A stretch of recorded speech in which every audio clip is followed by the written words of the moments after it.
มีส่วนถนอมได้สนายหาลือลางสรับแต่บัดชีวามันดัง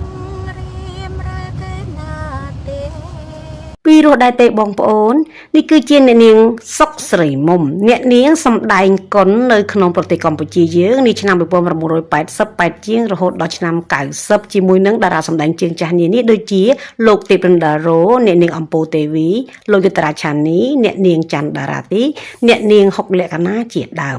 អ្នកនាងសុកស្រីមុំបានចេញទៅរស់នៅសហរដ្ឋអាមេរិកកាលពីឆ្នាំ1994កាលពីកំឡុងឆ្នាំនោះដែរតារាសម្ដែងភាគច្រើននៅក្នុងប្រទេសកម្ពុជាបានចេញទៅសម្ដែងនៅសហរដ្ឋអាមេរិកបន្ទាប់ពីបញ្ចប់កុងត្រាហើយតារាខ្លះក៏បានត្រឡប់មករស់នៅប្រទេសកម្ពុជាមកសម្ដែងអាជីពសិល្បៈរបស់គាត់បន្តទៅទៀតចំណែកអ្នកនាងសុកស្រីមុំមិនបានត្រឡប់មកប្រទេសកម្ពុជាយើងទេអ្នកនាងនៅបន្តរស់នៅសហរដ្ឋអាមេរិករហូតមកដល់សព្វថ្ងៃនេះអ្នកនាងមានវ័យច្រើនបន្តិចទៅហើយមែនក៏ប៉ុន្តែបើយើងក្រឡេកទៅមើលរូបសម្រស់របស់អ្នកនាងសុកស្រីមុំអ្នកនាងនៅតែមានភាពស្រស់ស្អាតក្មេងជាងវ័យដដែលបងប្អូននៅក្នុងវីដេអូនេះខ្ញុំនាំអារម្មណ៍បងប្អូនទៅស្ដាប់កម្សាន្តពីការច្រៀងចម្រៀងរបស់អ្នកនាងសុកស្រីមុំអ្នកនាងមិនមែនជាអ្នកចម្រៀងទេអ្នកនាងជាអ្នកសម្ដែងកុនប៉ុន្តែអ្នកនាងអាចច្រៀងបានយ៉ាងពីរោះជូនបងប្អូនទាំងអស់គ្នាស្ដាប់កម្សាន្តបងប្អូនយើងទៅស្ដាប់ទាំងអស់គ្នាយំមេងបងណែក្បែរអូនมีส่วนถนอมได้สนายหาลือลางสรับแต่บัดชีวามันดังเรียมระเกนาเต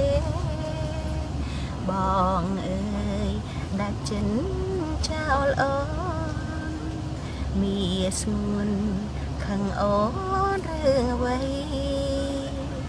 អូនអានសម្បត្តិមួយយ៉ាងខ្លី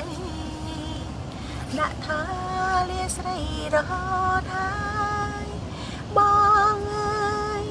ដាច់ចិនម្លេះទេដាច់ចិនម្លេះទេចោលស្នេហ៍អូនហើយយំមិញញើញៀមនៅឡើយស្នេហាឆ្លងឆ្លើយឲ្យអូនឈឺចិនបងអើយបងអើយវិលវិញណាកាពីស្អីខ្នើយដែលអូនប៉ាំងជួបប្រថ្លៃមិនបដោ